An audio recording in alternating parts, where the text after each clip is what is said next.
Have you ever felt like no matter how much you study Portuguese, the words just don't stick?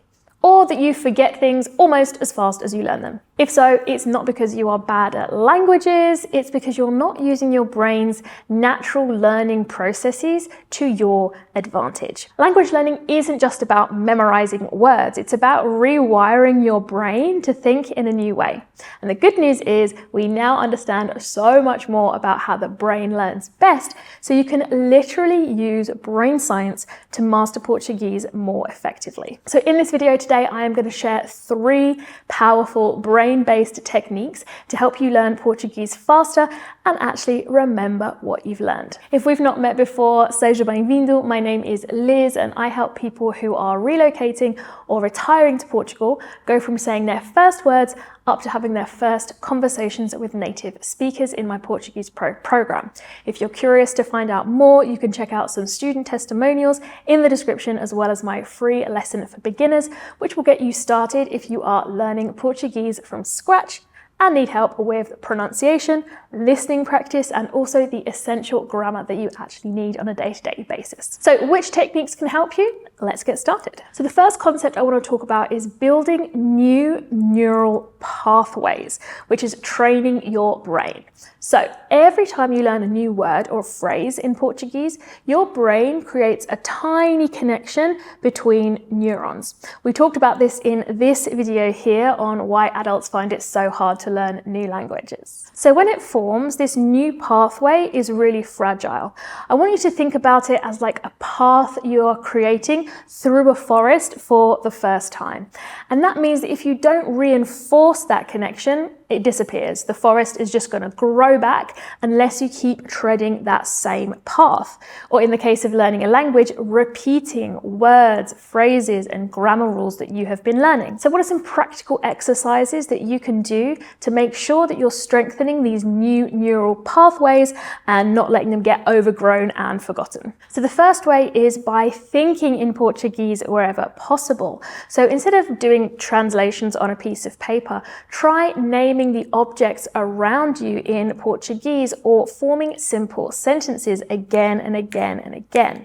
A couple of ways that you could do this. The first one is the post-it challenge, which I set my students and they always love it right at the beginning of the course, where they take post-its and put them on things that are around the house so they can immediately associate those words with that object. And as you can see from this picture, even the cat can't get away without having a label. Another idea is by writing a really short journal entry at the end of your day when you can talk about things that you did, things that you liked, how the weather was, or if you haven't learned the past tense yet, you could also do it in the present as what's happening during the day. This is a really, really good way to practice your Portuguese on a daily basis. And with that said, consistency is really key. I'm often asked, well, how much study should I do? And the answer that I always give is little and often, because this relates back to the same point, right? We want to be reinforcing those pathways again and again and again. So rather doing one big study session once a week,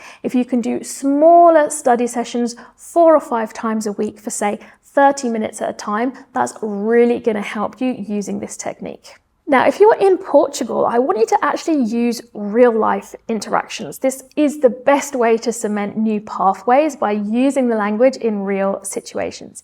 Even small interactions like ordering a coffee in Portuguese will really help you lock in what you have learned. So go ahead and check out my 30-day challenge video, where I give you 30 practical phrases that you can use day in, day out to start strengthening those neural pathways and actually retaining your Portuguese. The next brain science strategy I want to talk about is spaced repetition. Now, this is a strategy that I know you're going to be familiar with because it's what apps like Duolingo and Memrise use to help you learn. The key thing to know here is that our brains are designed to forget things that don't seem important. So we need to keep reminding our brain at regular intervals that Portuguese matters by reviewing the materials during the right time interval. And this technique is called spaced repetition. So studies actually show that reviewing words after 24 hours, then again after 3 days, then 1 week, then 1 month dramatically improves retention. This is why I chose to create an online curriculum that my students could go back to again and again to periodically review what they have learned.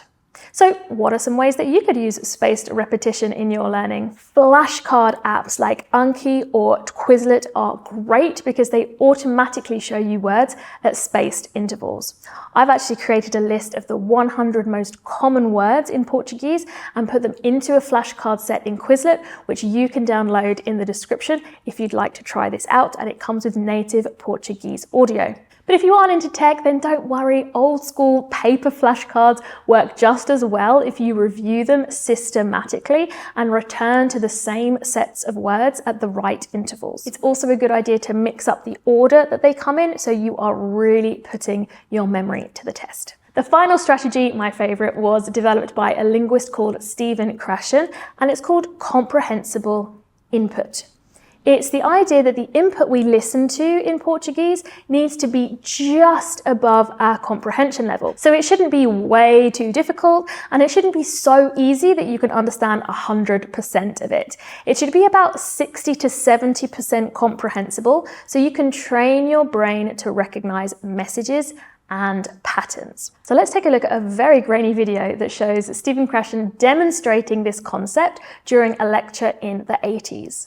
I'd like to take just a couple of minutes and give you some sample language lessons. I'll use a language that I'm sure you've heard before and maybe some of you speak, and you can tell me which of these two very brief lessons you like better. Here's lesson number 1. Wir werden jetzt anfangen, Deutsch zu lernen. Und ich möchte im Voraus sagen, dass nach meiner Meinung Deutsch ist eine sehr schöne Sprache. Und ich hoffe, dass Sie alle sehr viel Erfolg mit Deutsch haben werden. What do you think? Good lesson so far? Do you think if I kept talking to you like that, you'd pick up German? Not very likely. How about if I repeated it? Would that help? Probably not. How about if I said it louder? Would that help? Probably not. How about if I said it and you repeated it back? Again, I don't think that would help. How about if I wrote it out for you and you could see it on your television screen? That wouldn't help either. How about if I wrote it out for you and you copied it down? How about if I wrote it out for you and deleted every 5th word and you tried to guess what the word is? The truth is that none of these things help. None of these things mean anything, and I hope you can see that now. Here's lesson number 2. And for this, you have to watch me carefully. Das ist meine Hand. Verstehen Sie das? Hand? Everyone say, ja, I can hear you, even though it's a TV audience. Good. Kopf. Das ist mein Kopf. Verstehen Sie Kopf? Ja? Gut. Kopf. And here I'll draw a picture now. Kopf. Ist gut, ja? Schön. Kopf. Das ist Mr. Spock, ja? Mr. Spock hat 2 Ohren. Ohren. Verstehen Sie Ohren? Er hat 2 Ohren. Okay, Mr. Spock. Ja? Ach, nein. Entschuldigung. Okay. Augen. Verstehen Sie Augen? Augen. Wie viele Augen? 1, 2, 3 Augen. 3 Augen. Ist das richtig? 3 Augen? Nein. Wir haben nur 2 Augen. Mund. Verstehen Sie Mund? Und hier ist eine Zigarette, ja? Nein. Zigaretten sind nicht gut. If you understood lesson number 2, not every word, but more or less, I did everything necessary to teach you German. Isn't that cool? The difficulty is that not many audio resources are available for beginner or A2 level in Portuguese. But if you want to check out this video that I published recently, you can see an example of a listening challenge that I produced for my students that uses this comprehensible input theory. And you can have a go at completing this challenge yourself. If you apply these brain science-backed techniques, I can guarantee you'll start seeing results faster than ever before. We use all these techniques that I've been talking about today inside my Portuguese Pro program for beginners. So if you are curious, you can register for the free taster lesson for beginners, which is linked in the description. And let me know in the comments, have you tried any of these techniques? Which one worked best for you? I would love to hear your experiences. I'll be back next week with more tips and tutorials to build your confidence and conversation skills in Portuguese, so I hope to see you there. Ciao for now.